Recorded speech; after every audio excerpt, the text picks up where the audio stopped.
Oi, gente, tudo bem? Ah, bom, a mamãe pediu para eu fazer um vídeo falando do vírus, dos tratamentos, do isolamento, sobre um pouquinho de saúde mental e tal, para vocês. É, e aí eu vou falar um pouquinho, tá? Vai ser um pouquinho longo o vídeo, mas eu vou explicar para vocês direitinho. Tomara que eu consiga explicar direito. Eu sei que nessa fase de negacionismo científico tá pesado, né? Eu tô me expondo, obviamente, né? Eu sofro ameaça de morte, ameaça de não sei o que, tá tudo por falar de ciência, nessa fase difícil do Brasil. Mas a mamãe falou, tá falado. Mandou, tá mandado, tem que fazer, tá bom? Eu não sei se todos vocês me conhecem, né, pessoalmente. Tem amiga da mamãe, né, que eu conheço muito bem, mas tem algumas que eu não conheço. Eu sou o Bruno, filho mais velho. Eu e Thales somos dois professores da FMG, né? Nós dois somos professores e cientistas da FMG. Na minha área, né, o Thales é da fisioterapia, de saúde, ligado à saúde mesmo. Eu, na minha área, eu sou mais da fisiologia e biofísica, tá? E neurociências. Eu falo também, eu e o Thales, a gente fala também de filosofia da ciência, mas a gente foca, as especialidades são essas. E eu tenho, né, um mestrado, doutorado em farmacologia bioquímica molecular, pela UFMG, especialização em neurociências, fiz um pós-doutorado em saúde mental e neurofarmacologia aqui na UFMG, no hospital, né, na Faculdade de Medicina. Depois eu fiz um pós-doutorado em neurodesenvolvimento na University of Toronto, no Canadá, e um pós-doutorado em neurogenética no St. Kitts Hospital. Hoje eu sou líder de um laboratório, né? Minhas alunas e alunos são geniais, maravilhosos, ganham prêmios nacionais, internacionais, apresentam palestras fora do país e tal, e a gente foca no nosso trabalho, sabe, né? Pra vocês entenderem o que é a minha área, a gente foca no nosso trabalho principalmente para entender como é que genética e o estresse, né, durante o desenvolvimento da criança pode alterar o desenvolvimento do cérebro e pode levar à depressão na vida adulta, essas coisas todas, tá? Então é basicamente isso que a gente faz lá. Bom, mas eu vou contar o vírus, é isso que eu vou contar para vocês, é só para falar um pouquinho de mim, rápido.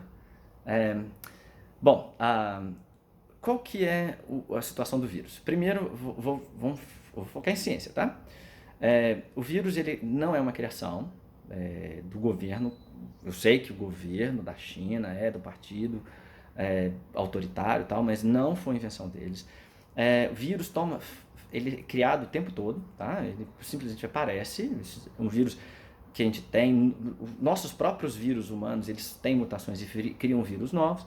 Então apareceu esse vírus, a gente já sabia, desde 2007, cientistas da China já avisavam que tinha a possibilidade de aparecer um vírus novo, e da Covid, eles já tinham essa, pela taxa de mutação, né, a gente consegue prever, entendendo a biologia do vírus, a gente consegue prever se vai aparecer um vírus e se ele vai ser infectável ao humano, se ele vai infectar o humano. Em 2007 já tinha um artigo já sugerindo isso, só que a gente sabe, né, em qualquer lugar do mundo a ciência tem pouco poder, não tem. Toda vez que o pessoal fala a ciência tem muito poder, a gente sabe que não é verdade, né? Não tem, a ciência não está na constituição de nenhum país, então a gente tem pouco poder. E a gente, apesar de a gente ter avisado, né, os cientistas chineses terem avisado, ninguém fez nada e apareceu esse vírus, a gente estava sem aviso, tá? Bom, ele não é uma gripe, ele não é um resfriado, tá? Ele entra numa síndrome respiratória, ele cria outros sintomas diferentes. Gripe e resfriado têm sintomas diferentes, e esse vírus, ele cria uns sintomas diferentes do pulmão, do sistema respiratório. Ele é bem diferente, a gente está tentando entender, agora a gente sabe a estrutura proteica do vírus, a gente começou a entender um pouquinho melhor como é que é a casquinha dele, imagina só se fosse uma bola de futebol, uma bola de tênis, imagina uma bola de tênis, e ele está ali dentro dele tem um material genético, dentro dessa bolinha de tênis, e em volta dele tem chave e fechadura, tá? Tem as chaves, que a gente chama de receptor, são proteínas de membrana, tá? Então imagina só, na ponta dessa bola de tênis tem um monte de chave. E essas chaves elas têm que encostar em alguma célula nossa para conseguir abrir a fechadura e ela entrar. É mais ou menos isso, tá? Uma analogia. Então ela tem uma chave diferente, a gente está tentando entender, a gente não sabe, é uma proteína que chama ECA, a gente acha que seja, né? É uma proteína de sinalização de vaso sanguíneo, a gente não está entendendo muito, é um ECA2. É um vírus realmente diferente pra gente, tá? Por isso que está sendo difícil de achar vacina, de fazer tratamentos, tem várias coisas diferentes. Eu vou mostrar agora umas imagens do Instagram do meu colega. Tá? E nós dois fazemos divulgação científica, né? Por YouTube, Instagram. Então, se vocês quiserem até acompanhar, vocês estão à vontade. Vamos mostrar umas imagens legais como é em relação a esse vírus, tá bom? Deixa eu fazer ali. Ó. Então, ó, vou falar aqui do vírus. Então, o vírus está aqui, ó. Esse é o vírus, essa bolinha de tênis lá que eu estava brincando que era. Então, imagina só, o vírus está aqui e cada uma dessas proteínas de cá, esse aqui são as chaves, tá? E esse aqui é a nossa célula do corpo, tá bom? Então, a nossa célula do corpo está aqui, esse aqui é a membrana, e esse aqui são as fechaduras. Então, esses dois de cá são fechaduras. O que acontece? Quando o vírus vem com a chave e se liga na fechadura, ele abre, esse aqui é o ECA que eu te falei, que eu até falei antes, ele abre a porta para entrar dentro da célula. E aí tem duas formas que esse vírus entra na célula. Ele pode entrar que ele ancora, tá? Ele se liga nessa chave fechadura, fica aqui dentro, e aí entra numa etapa que ele é engolido, literalmente, ele é engolido, que é o endossoma, engole esse vírus aqui dentro, digere ele um pouquinho, abre a casca do vírus, a bolinha, e entra o RNA viral. Aí o material genético entra e aí ele faz produzir novos vírus. Aí novos vírus vão para sua corrente sanguínea e tal, vão ligar em novas células, tá bom? Esse é um jeito. O outro jeito que o coronavírus também faz é ele vem, se liga, se ancora nessas proteínas de novo, só que ao invés dele ser engolido, ele abre um poro, ele abre um pedacinho dele, da casca, como se ele fizesse um furo nessa bolinha de tênis, e ele joga, ele cospe para dentro da célula o material genético, o RNA viral, que de novo ele vai ser transcrito e vai formar novos vírus, tá bom? Bom, o que a gente sabe aqui então? Que o coronavírus ele tem dois caminhos diferentes para fazer infecção. Por isso que ele está sendo difícil de achar um tratamento. Porque se eu achar um remédio que bloqueia esse de cá, o vírus vem para o lado de cá. Se eu achar um remédio que bloqueia o lado de cá, o vírus vem para o lado de cá.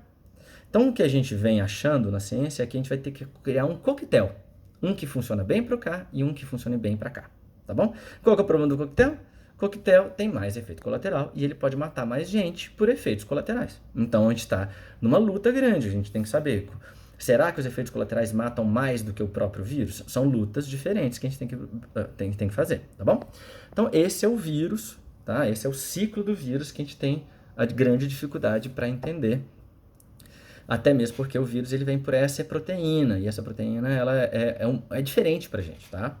Tá sendo complicado trabalhar em cima disso, tá bom? Bom, esse aqui é o Instagram do professor chamado André Oliveira.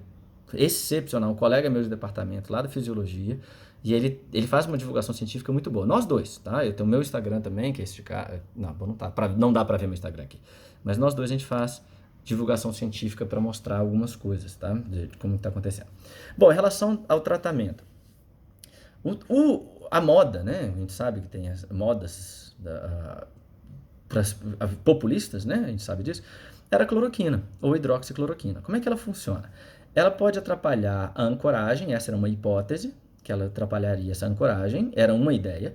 E a outra ideia que a gente sabe que é mais forte é essa de cá, que ele muda o pH. E ele mudando o pH, principalmente na hora que engole o vírus, que é o efeito mais forte que a gente vê em células, em culturas de células, é que ele muda o pH e aí não deixa o vírus abrir. Se ele não abrir, se ele não for digerido, não entra o RNA viral, então ele pararia nesse momento de cá. Qual que é o problema? Várias pesquisas com vários vírus diferentes mostram que a cloroquina não funciona bem. Ela é fraca e ela é suja. Por que ela é suja? Porque ela bloqueia, ela muda exatamente esse negócio do pH. Então ela pode afetar muitos dos nossos órgãos. Hoje, a gente sabe, né, com as doses elevadas de cloroquina, as doses para tratamento, leva a muita morte de falência cardíaca. Então a morte de pessoas por efeito colateral com cloroquina é maior do que a do vírus. Então é péssima. A cloroquina não é um remédio legal para tratar. A gente já sabia disso. Tá? Nós sabíamos na ciência que a cloroquina não era o melhor alvo.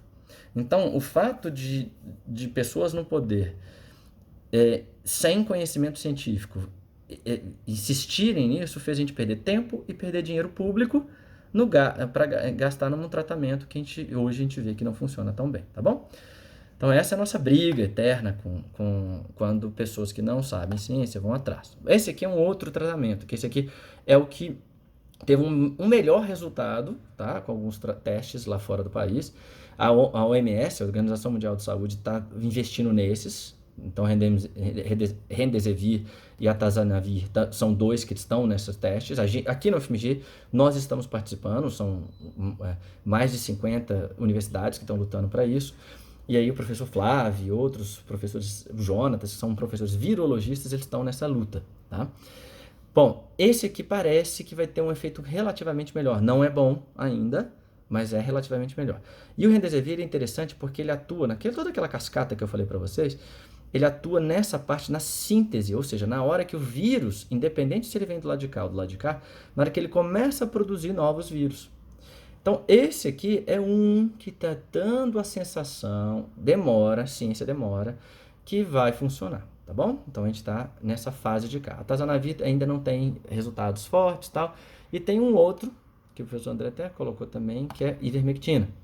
Ivermectina, ele vai numa outra etapa, que ele vai lá para o núcleo da célula, tá bom? Não vou ficar entrando nesse detalhe, mas esse é um outro remédio que a gente vem lutando também para estudar, tá? Então, como eu falei, o UFMG está junto desse grupo da Organização Mundial da Saúde, um grupo gigante, um consórcio de cientistas se juntando do mundo para tentar achar esses remédios. É muito interessante o trabalho, tá muito legal lá. Então, vocês estão vendo, a gente tem muito remédio e tem vários outros, tá? Que a gente vem lutando, testando, e isso é muito legal da ciência, porque a gente compete muito com outros dentro da ciência, né? Óbvio, a gente críticas, congressos de ciência, é um xingando o outro, criticando o trabalho do outro, que é o que faz a ciência crescer. É a crítica, né, que faz a ciência crescer. Só que quando a gente tem problemas em conjunto, a gente se junta muito. Então, um doa material um para o outro, o mundo inteiro, a gente vai trocando material, informação. As publicações são de graça, né? Todo mundo pode acessar os nossos dados e tal. Isso é muito legal, E aí a UFMG está nesse processo. A gente mesmo, no nosso laboratório, a gente vai entrar com um projeto agora para estudar o efeito do Covid no desenvolvimento, tá? Então a gente tem para entender como que funciona, né? Atrapalhar o desenvolvimento de infantil também. Então a gente tem muito trabalho em cima disso já. Então tem muitos remédios. O UFMG tem até uns nanopartículas que a gente vai testar também. Eu não. Eu estou no grupo, mas não sou eu que estou testando. Então a gente tem que esperar. Vai aparecer, o remédio vai aparecer. Só que a gente tem que testar com responsabilidade. A gente não pode entrar em desespero. Em relação à vacina já é um pouquinho mais difícil, porque a vacina ela tem que pegar exatamente aquela sequência do vírus, que seria a carteira de identidade do vírus. Porque se eu pegar uma carteira de identidade, que eu pegar uma sequência que pode pegar qualquer pessoa, eu posso inclusive atrapalhar o sistema imunológico e criar uma doença autoimune. Então, vacina é um projeto de longo prazo, de muitos estudos, tá?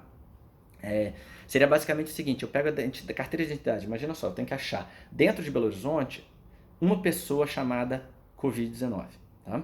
E eu tenho que pegar uma sequência de números da carteira de identidade dessa pessoa que só vai detectar essa pessoa.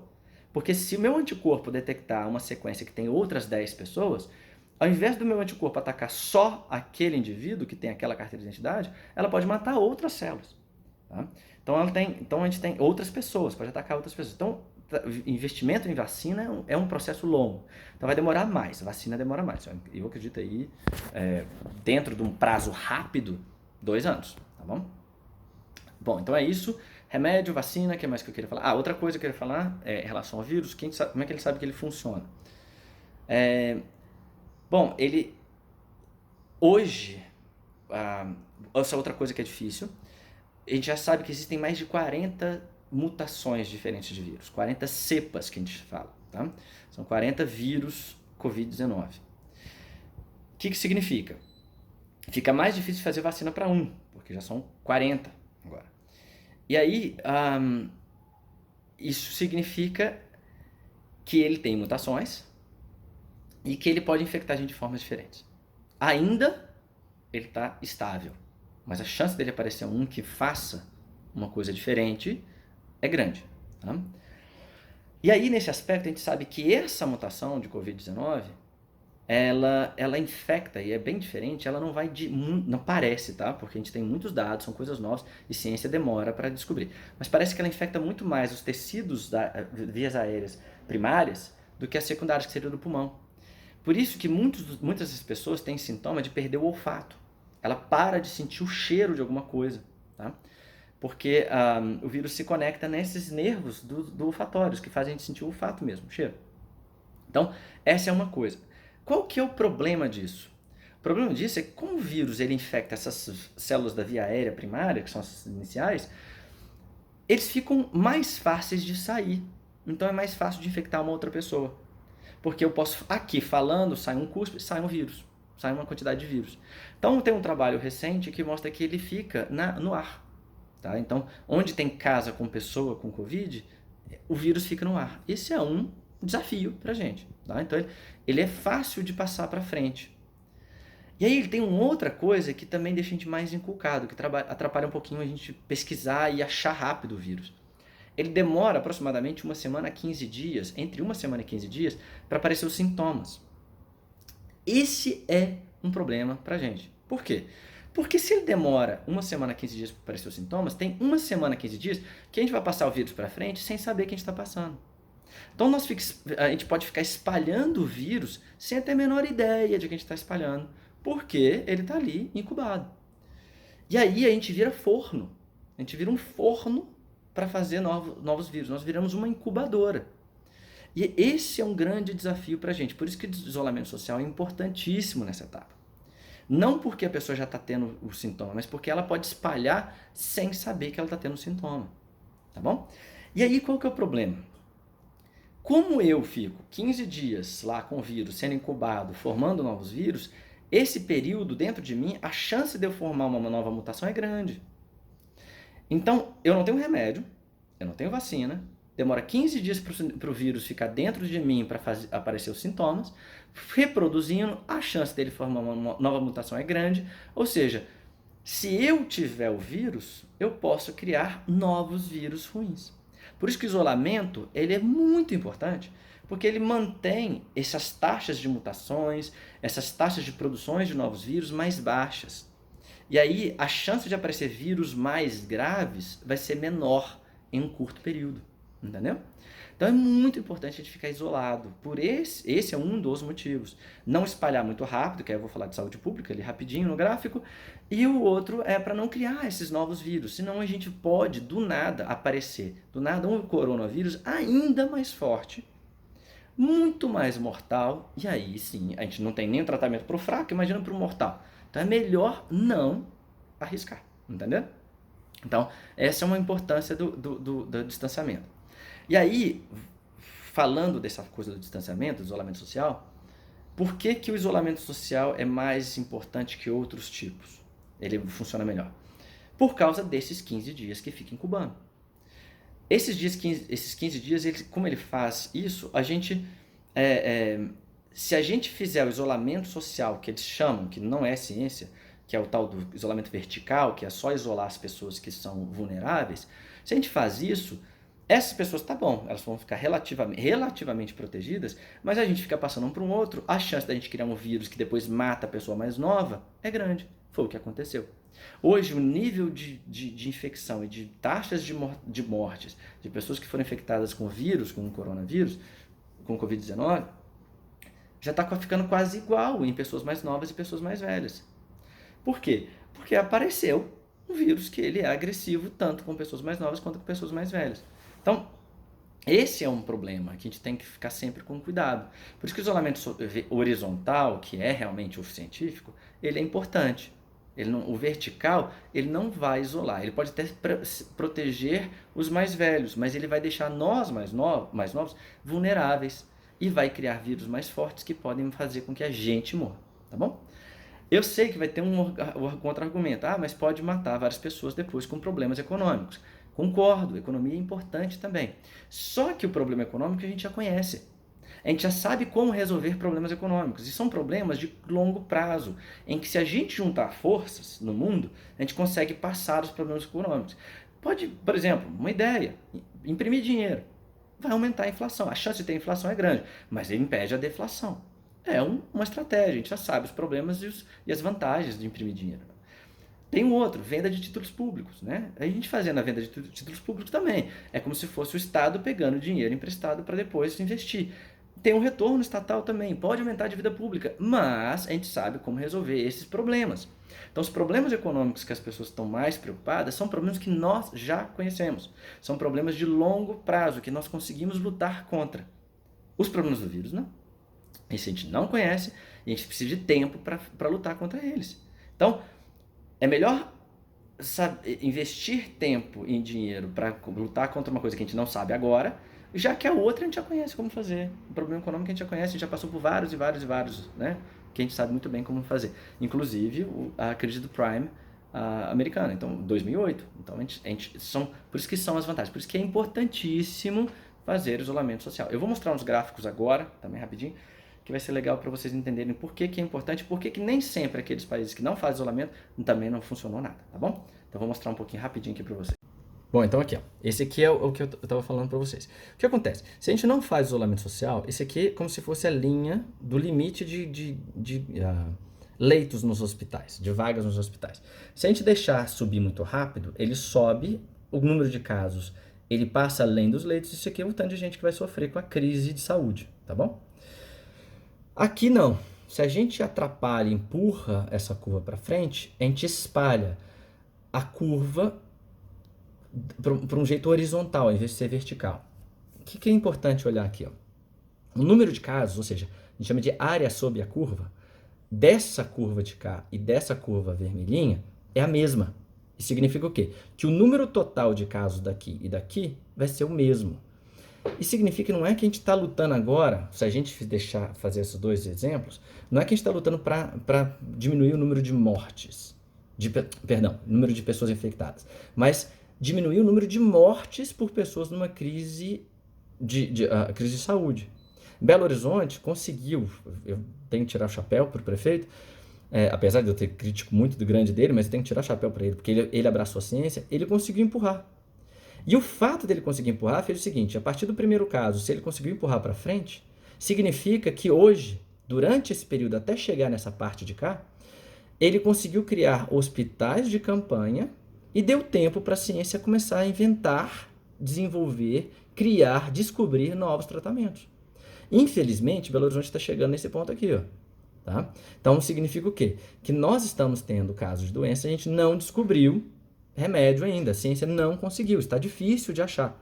Mas, por outro lado, a gente não pode negar que hoje está sobrando espaço, está sobrando leito no sistema público de Belo Horizonte. Por quê? Porque deu tempo para o prefeito fazer um monte de hospital de campanha, um deles está lá no pé da Serra do Curral, está lá, pronto para receber pessoas que antes não teriam nada, e agora tem hospitais, leitos para sobreviverem. Então, essa ação que teve em Belo Horizonte vai fazer com que Belo Horizonte está fazendo com que Belo Horizonte consiga segurar tanto a infecção quanto agora o número de mortes. Belo Horizonte está dando uma lição, um exemplo de como abordar isso, tá bom? Esse mesmo exemplo aconteceu na Nova Zelândia, na Islândia, na Dinamarca, na Noruega. Países que tomaram essa decisão tiveram isso de cá. Países que não tomaram essa decisão, como a Suécia, Estados Unidos, eles tiveram esse sistema de cá. A própria Itália, no começo, teve esse caos, tá bom? Então, esse é o processo que é importante do isolamento social. É difícil, gente. Eu sei que é difícil, eu também estou sofrendo, mas pensando nesse aspecto, sempre lembrem-se disso. Peguem esses dois gráficos e vejam sempre, para ficar bem mais relaxado, porque a gente está fazendo do jeito certo, tá bom? Bom, agora eu vou mostrar alguns exemplos aqui. Esse aqui é uma página, tá? O John Hopkins, que é o centro mundial de dados que a gente tem em relação a coronavírus. Então, para quem quiser olhar isso direto, vai nessa página aqui, ó, coronavírus.jhu.edu map.html. Aí vocês vão ter essas informações reais, em tempo real. Bom, a gente olha aqui, esse aqui é os Estados Unidos, né? Estados Unidos tem mais de 1 milhão de casos confirmados e o número de mortes deles é impressionante, é muito triste. O que é interessante a gente olhar é esse gráfico aqui, ó. Reparem só que nesse gráfico, aqui é a curva de crescimento. A gente vê que os Estados Unidos está numa curva de crescimento sem parar. Ele não chegou no pico dele. Vou dar um exemplo da Itália. A Itália que passou aquele caos, tá? Que é o terceiro país que mais teve casos no mundo. A Itália, então, a gente teve 210 casos confirmados, 28 mil, quase 29 mil mortes. E olha a Itália como é que ela fez. Ela começou tendo uma curva alta, fez isolamento, agora está começando a achatar a curva. Infelizmente, demorou muito e ela está nesse caso de muitas mortes. A Inglaterra, tá? 183 mil casos, também teve uma abordagem de abertura, de continuar, não tem problema, importante é a economia, 28 mil pessoas morreram, e olha só, agora ela está em fase crescente, e recentemente o primeiro-ministro da Inglaterra teve coronavírus, sofreu muito, foi para o UTI, e ele agora está com a abordagem de isolamento social. Então pode ser que agora, daqui 15 dias, mais ou menos, a gente consiga ver um abalamento, ou seja, um achatamento dessa curva na Inglaterra. Vamos ver agora um bom exemplo. A Alemanha. A Alemanha teve 165 mil casos, mas olha quantas pessoas morreram? 6 mil pessoas. Vamos voltar para a Inglaterra? Inglaterra tem um pouquinho só a mais. Ó. Inglaterra, 183 mil casos. Quantas pessoas morreram? 28 mil. Então, a diferença grande entre Alemanha e Inglaterra é principalmente o número de mortes. Essa diminuição do número de mortes, um deles é pelo isolamento. A Merkel, eu sou fã da Merkel, a primeira-ministra da Alemanha, é física, ela tem doutorado em física, ela é cientista, ela faz abordagens científicas, seja na economia, seja na saúde, ela tem abordagens científicas. A gente pode ver que quando começou a crescer, já começou a diminuir o gráfico. A gente faz até o logaritmo aqui, a gente vê que ela começa crescendo, depois o logaritmo dela fica bem estável. Então a Alemanha é um bom exemplo de que ele conseguiu, mesmo tendo muitos casos, ter poucas mortes. Tá? Temos o caso do Brasil, que são os dados confirmados, mas a gente sabe que é subnotificado, a gente não tem testes. Aí, ó, a gente tem 6 mil mortes. Vou dar um exemplo também bom. Tá? Primeiro vou colocar um exemplo da Suécia. Suécia fez a mesma abordagem, deixa o pau quebrar, não tem problema, vamos ver o que dá. 22 mil pessoas infectadas. Hoje, o número de mortes, 2 mil. É muito alto. Compara essa, que a Alemanha, que tem 4 vezes mais pessoas infectadas e tem praticamente o quê? 26 dividido por 6, dá mais ou menos aí quase 8, né? Não, menos. Dá 4 vezes, quase 5 vezes menos mortes, né, que a Suécia. E a Suécia está em fase de crescimento. Tá? E a Suécia tem hospital público bom, tal, mas ela está em fase de crescimento e hoje eles estão começando a ficar preocupados com isso tudo. Agora vamos num exemplo muito bom, que é que a gente tira o chapéu para eles. Vamos lá, vamos descer até Nova Zelândia. Nova Zelândia, tá vendo? Nova Zelândia nem... Aqui, ó, Nova Zelândia. Nova Zelândia, 1.000 casos, 1.487 casos, 20 mortes. 20 mortes. E quando a gente olha o que ela fez, olha o que aconteceu. O que foi interessante, quando apareceu o caso da Nova Zelândia, antes de aparecer o primeiro caso da Nova Zelândia, a primeira-ministra da Nova Zelândia fez o isolamento social. E ela fez o isolamento social antes de aparecer os primeiros doentes. Ela fez de prevenção. Quando apareceram os primeiros doentes, passou um tempinho, já achatou a curva. A Nova Zelândia vai ser provavelmente o primeiro país a abrir a economia de novo. A economia não, a sociedade para trabalhar de novo. Ela investiu para não ter mortes, investiu para não ter muitos casos e agora vai conseguir sair antes, enquanto a gente vai demorar para sair.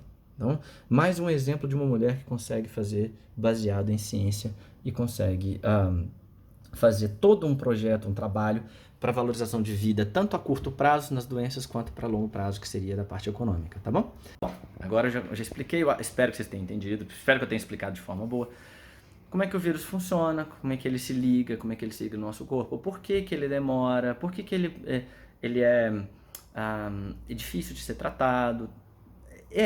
Tá? Ele é difícil de ser tratado, a gente vai conseguir. A ciência demora, mas mesmo demorando, mesmo a ciência demorando muito, ela é sustentável, né? Porque ela demora, mas ela consegue fazer as coisas direito, tá bom? Bom, agora eu vou falar uma coisa diferente para vocês em relação a cuidados. Então, ó, a gente tem que esperar remédio. Vou sentar de novo. Comecei a levantar aqui digitado. Eu sou agitado. Sou filho da Cássia. A gente tem que ser agitado. O que acontece? Em relação a gente vai ter que esperar sair o remédio, tem que esperar sair a vacina, a gente tem que se cuidar, a gente tem que tentar não ser infectado, não virar incubadores. A gente não sabe se quando a gente é infectado, se a gente realmente cria um sistema de vacina. Como tem muitas mutações, pode ser que eu fique, por exemplo, imune ao Covid que eu tive, mas aí tem um Covid diferente, uma cepa diferente, aí eu posso ter de novo. Então, e aí pode ser mais agressivo ao meu corpo. Então, tem muita dúvida. A gente não, eu honestamente eu não acho que a gente vai conseguir, como influenza, como o próprio vírus da gripe, eu não acho que a gente vai conseguir a imunidade para todos os vírus do Covid, tá? Vai ser mais um problema que a gente vai ter ao longo da vida, que vai ser o Covid, igual a influenza, né? Igual outros vírus que nós temos. Só que quando a gente tiver o remédio, a gente fala, beleza, deu sintoma, agora tem que tomar remédio, tá bom? Mas até sair o remédio, tem que ter calma. Isolamento social é importantíssimo a gente fazer. Não tem outra forma enquanto a gente está sobrevivendo agora. Vai mudar muito o nosso estilo de vida. Eu acho muito importante a gente pensar e, usando até um livro que eu sou fã, que chama A Peste, do Albert Camus, ele dá na história desse livro, que bate muito bem com a realidade atual, ele fala, a gente só consegue superar essas crises juntando as mãos, né? Trabalhando juntos, trabalhando como humanos juntos. E aí eu vou falar da parte da saúde mental. Não é fácil sobreviver mentalmente com saúde mental, isso tudo. Eu também sofro com isso, tá? Eu tenho transtorno de ansiedade, eu tenho transtorno de depressão, eu tenho crise de pânico, eu tenho um monte de coisa, tá? Tem um monte de coisa. São medicamento que me ajuda bastante e, obviamente, eu uso estratégias que a gente conhece muito bem para reduzir principalmente a ansiedade, que é meditação ajuda muito. Respirar fundo, tá? Porque o nosso cérebro é burro. Eu sou neurocientista, sou apaixonado com o cérebro, e eu sei tanto que o cérebro é burro. É um dos piores órgãos do organismo. Ele inventa problema o tempo todo, tá? E a gente entra em depressão por isso. Eu vou mostrar uma figura para vocês entenderem o que é o estresse, tá? Para ver como é que o estresse faz mal para o corpo. Eu vou mostrar aqui agora. Esse aqui é o nosso cérebro, tá bom? Então imagina só, nosso cérebro, quando a gente vê alguma coisa perigosa, alguma coisa que dá medo, que vai dar um efeito ruim, né, para o nosso corpo, nosso cérebro hipotálamo ele manda um sinal para a pituitária, que libera esse hormônio, que vai para o adrenal, que fica em cima do nosso rim, esse aqui é o nosso rim. Aí adrenal vai e libera cortisol. Aí cortisol, em curto prazo, agudo, ele prepara você para correr, que a gente chama de resposta fuga ou luta. Prepara você para correr, para fugir, para brigar, para lutar. Então, sim, ele joga sangue para o seu músculo, aumenta o nível de glicose no seu sangue para dar energia, abre a pupila no seu olho para você conseguir enxergar mais detalhes e lutar direito, tal. Então, essas coisas todas. Só que a longo prazo, isso aqui ele fica te preparando para lutar e para correr o tempo todo e começa a destruir o seu corpo. É o efeito estresse. A pessoa pode ter problema cardíaco, diabetes, colesterol, sistema imunológico, a atividade do sistema imunológico cai muito e tal. E tem um efeito que é uma das coisas que eu estudo no laboratório, que ele destrói, literalmente, ele mata neurônios do hipocampo. E aí que vem o nosso problema. Porque se ele mata neurônios do hipocampo, ele destrói, ele começa a destruir esses neurônios do hipocampo.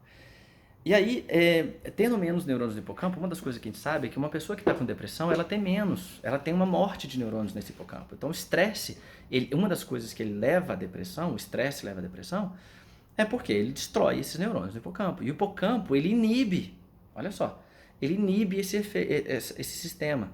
Então se você mata o inibidor desse sistema, esse sistema fica mais ativo, aí vai levando mais depressão, mais depressão, mais depressão. Mais estresse, mais estresse, mais estresse. E agora eu vou contar uma coisa que eu falo nas minhas aulas. Eu dou aula de fisiologia das emoções, então eu explico isso também. O nosso cérebro é burro, como eu falei pra vocês. É burro. Nosso cérebro é horrível, horrível. Eu já falei pra vocês, nosso cérebro é um péssimo exemplo na evolução. Só pra vocês terem uma ideia, na hora que você tá num cinema, você vê na frente de você uma imagem plana, né? Essa imagem plana em uma frequência, né? Ou seja, um monte de figuras em movimento, figuras fixas te dão a ideia de movimento. Atrás de você tem uma caixa de som, que nem está vindo da boca daquela pessoa que você está vendo no cinema. E o cérebro inventa que aquela pessoa de uma tela plana está falando com você, que é do som que está saindo de trás. Isso aí o cérebro inventa. Você acredita que tem uma pessoa ali falando. Mentira, não é, né? Na verdade, Lumière, no século XIX, você lembra da história dele? Que a primeira vez que ele passou um filme foi de um trem. Aí o trem estava chegando, né, no cinema que ele fez. E os trens chegando, todo mundo saiu correndo, porque todo mundo achou que o trem estava chegando e ia matar todo mundo. Primeira vez que o cinema de um filme foi mostrado. Então o cérebro é muito ruim, ele é muito burro nisso. Chega ao ponto de você ver uma imagem plana na sua frente, uma caixa de som atrás, e você chorar com a imagem de alguém triste, entendeu? O cérebro inventa isso. Agora, se o cérebro faz isso, quando nós temos isso, ou quando a gente está vendo um filme de terror, tem jeito de você falar assim, não vou levar susto? Não tem jeito de falar isso. Não vou levar susto. Aí você leva susto. Não adianta, você fala, não vou levar susto. Não tem fantasma, não acredito em fantasma, não acredito em vida após a morte. Aí aparece o fantasma, ai, filha da mãe, não é?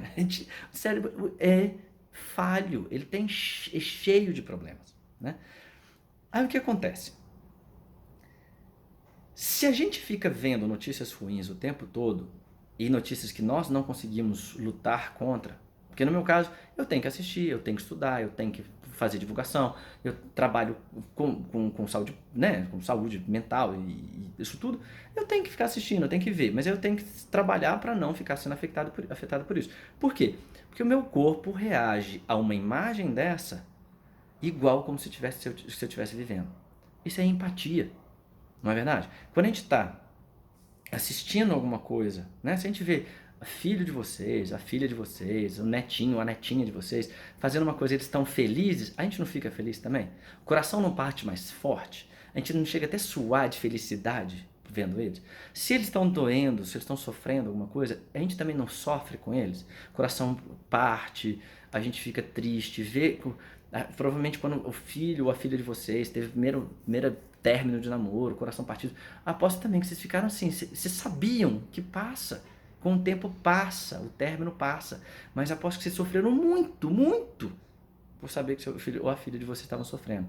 Isso é empatia, é um processo de contaminação social, né? Ver notícias ruins e ficar sabendo disso tudo, ele tem esse efeito em vocês, ainda bem, porque vocês têm empatia, isso é um bom sinal. Só que nós não conseguimos abraçar o mundo, né? E aí o que eu falo para vocês é, reduzam, tá? Para saúde mental, reduzam bastante ver essas notícias, para que o corpo de vocês não tenha essa reação constante, para que vocês viram mata neurônio, pode levar à depressão, ficar vendo coisas ruins pode levar à depressão, leva à agressividade, tá? Leva a transtorno de ansiedade. E a outra coisa é mais um defeito do cérebro. Eu adoro falar dos defeitos do cérebro.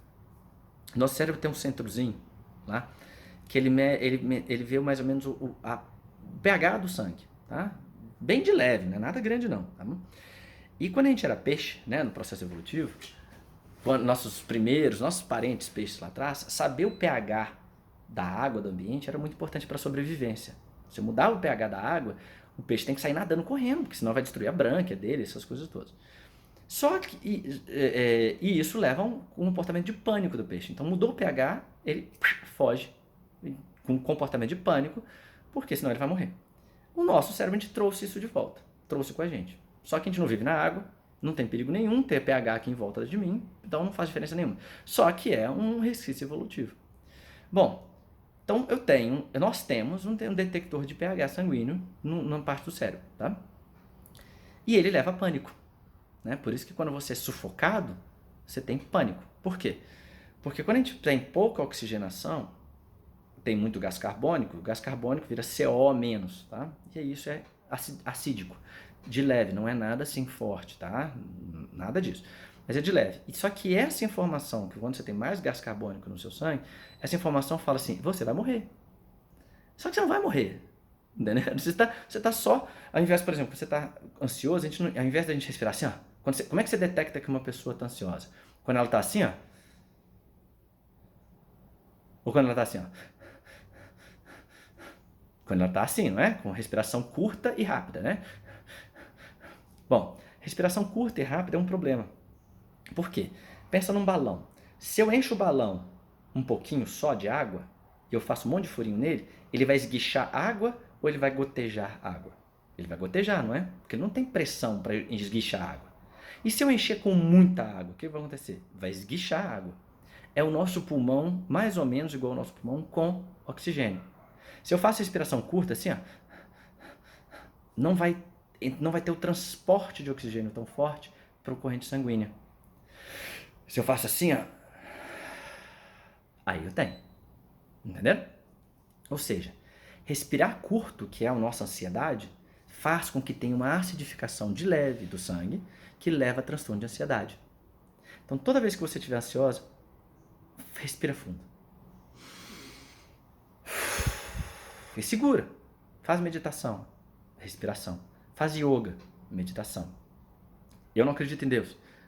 Ora, não tem problema. Faz uma oração. Fala lentamente a oração. Faz a sua prece, lentamente. Vai mudar a respiração, vai diminuir a ansiedade. Canta, diminui a ansiedade. Tudo isso é importante. Então vale muito a pena vocês fazerem isso. É essencial, diminui bastante a ansiedade. Façam várias vezes ao longo do dia, tá? É muito importante. Gente, esse negócio da acidificação é tão grave que hoje nós temos pessoas cada vez com mais transtorno de ansiedade. Crianças isso faz, ele aumenta bastante a transtorno desenvolvimental, tá, deles. E era uma das estratégias que se usava na ditadura militar. Colocar um pouquinho de ácido no sangue da pessoa, a pessoa entrava com crise de pânico, não é fácil de detectar, na verdade não detecta, né? E a pessoa tinha crise de pânico, era uma forma de tortura. É punk, não é fácil, é difícil pra caramba. Por isso tem que tomar bastante cuidado, bastante cuidado.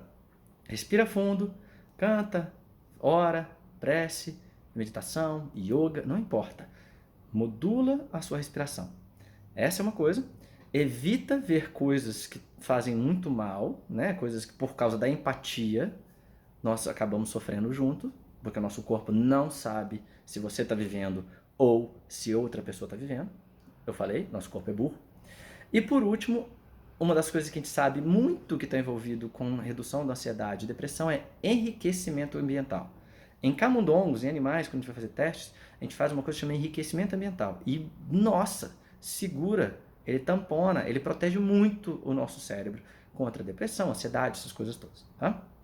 Enriquecimento ambiental significa o quê? Uma das melhores, social. Não tem jeito de a gente fazer isso agora. Ou faz por lives, conversa, bate-papo, não sei o quê, não sei o quê.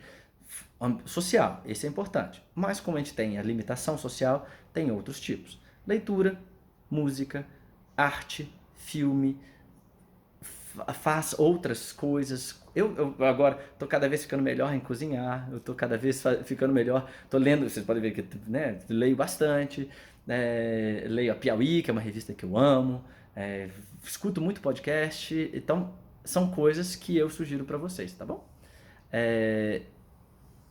Enriqueçam, façam enriquecimento ambiental. Aí meu jardim tá ficando bonitinho demais, tá bom? Bom, é isso, gente. Ficou muito grande o vídeo, mas era isso que eu queria falar pra vocês. Espero que vocês passem, a gente vai passar por isso e eu acho que a gente vai ficar juntos no final, tá bom? A gente vai mudar bastante a forma de pensar. Beijão pra vocês e se cuidem.